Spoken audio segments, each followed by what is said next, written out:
Hello दोस्तों, आज की पहला प्रश्न है चुंबकीय दिशा सूचक यंत्र का सर्वप्रथम संदर्भ कहाँ मिलता है? तो कहाँ मिलता है? जवामी उल हिकायत में।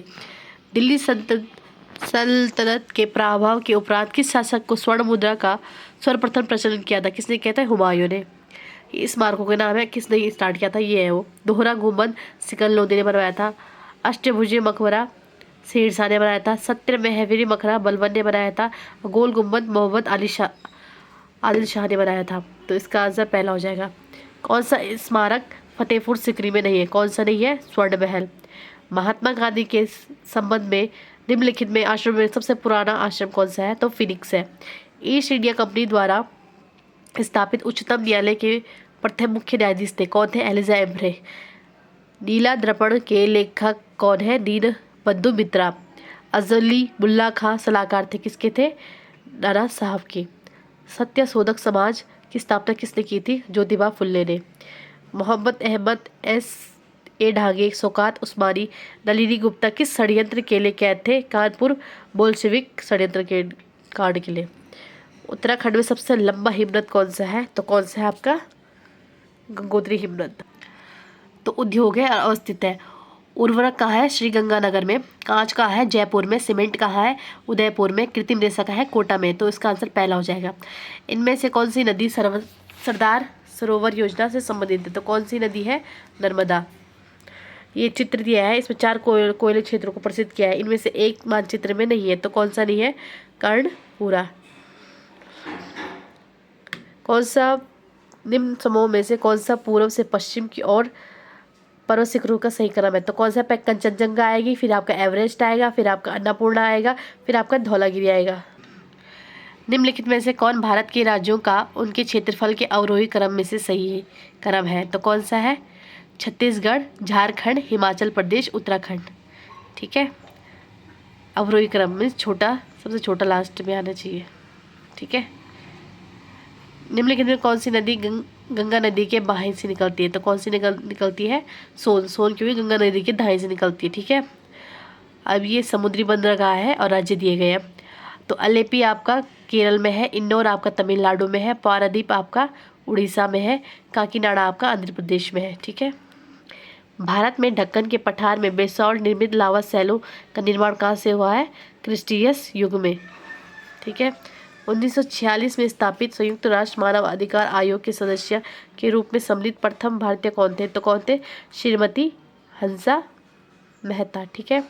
स्टार्टअप सेकंड संधियां हस्ताक्षरित की गई थी किसमें? कि अमेरिका व सोवियत संघ के मध्य में। ठीक है। दक्षिणी एशियाई सहयोग का संगठन सार्क की स्थापित दक्षिणी एशियाई क्षेत्रीय सहयोग संगठन सार्क की स्थापना कब हुई थी? 1985 में। इसका मुख्यालय का है? काठमांडू। ठीक है, नेपाल में। राज्य विधानसभा निम्नलिखित में किन किन निर्वाचन में भाग लेती है? तो किस किस की लेती है? भारत के राष्ट्रपति और राज्यसभा के सदस्यों के, राज्य विधान परिषद के सदस्यों के। किसके नहीं लेती है? भारत के उपराष्ट्रपति के। ठीक है। उत्तराखंड, वर्तमान उत्तराखंड जो उत्तरांचल था, जो वर्तमान उत्तराखंड के प्रथम राज्यपाल कौन थे? ये तो आपको मुँह जुबानी याद होना चाहिए। श्री सुरजीत सिंह बरनाला।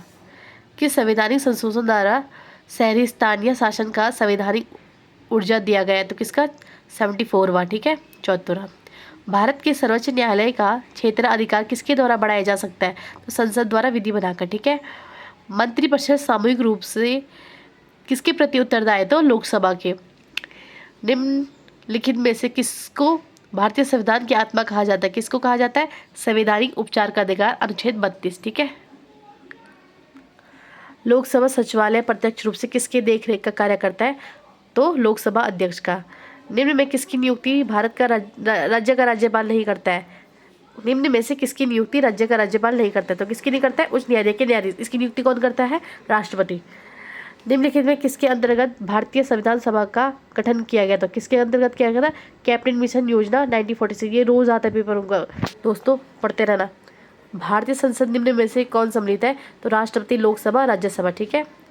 संसद के दोनों सदनों की संयुक्त बैठक की अध्यक्षता कौन करता है? तो लोकसभा अध्यक्ष। ठीक है। भारत के मुख्य चुनाव आयुक्त का कार्यकाल कितना होता है? तो 6 से 65 वर्ष की आयु से पहले हो। ठीक है। जनहित याचिका PIL कहाँ प्रस्तुत की जाती है? तो कहाँ की जाती है? उच्च न्यायालयों और सर्वोच्च न्यायालय दोनों में। 1962 के चीन युद्ध में पूर्व उत्तराखंड किस जनजाति के तिब्बत के साथ व्यापारिक संबंध थे? तो किसके थे? भोटिया के साथ। गणदेश सेवा संघ का गठन किसने किया था? श्रीदेव सुमन ने। उत्तराखंड क्रांति दल के प्रथम अध्यक्ष कौन थे? DD पंत। उत्तराखंड के गांधी के रूप में किसे जाना जाता है? इंद्रमणि बडोनी को। एक व्यक्ति पंचायत में चुनाव लड़ सकता है यदि उसने पूर्ण कर लिया है तो 21 वर्ष की आयु। ठीक है। संविधान के संशोधन के अंतर्गत अन्य पिछड़ा वर्ग शिक्षण संस्थाओं में प्रवेश हेतु 27% आरक्षण दिया गया है। तो किसका? 93 वाह। ठीक है। राज्यपाल को पद को वह गोपनीयता की शपथ कौन दिलाता है? उच्च न्यायाधीश का मुख्य न्यायाधीश। किस राज्य ने सर्वप्रथम लोकायुक्त संस्था की स्थापना की थी? लोकायुक्त संस्था की थी महाराष्ट्र ने। ठीक है। निम्न में किस आयोग समिति की स्थानीय संस्था ओबर्ट्समैन बनाने का सुझाव दिया गया? तो द्वितीय प्रशासनिक आयोग। निम्न में एक समिति भारत पंचायत राज व्यवस्था से संबंधित नहीं है। तो कौन सी है? दिनेश गोस्वामी समिति। ठीक है। संविधान के किस अनुच्छेद के अंतर्गत शिक्षण संस्थाओं और गैर सरकारी गैर अनुदान प्राप्त सम्मिलित अन्य पिछड़ी अनुसूचित जाति अनुसूचित जनजाति हेतु आरक्षण की सुविधाएं प्रदान की गई? तो कौन सा? अनुच्छेद 15(5). 46वां संविधान संशोधन प्रस्तावित शिक्षा का अधिकार किस वर्ष लागू किया गया? 2010 में। तो दोस्तों आज के लिए इतना ही। ढंग से पढ़िए, पढ़ते रहिए, वीडियो पटवारी बनिए।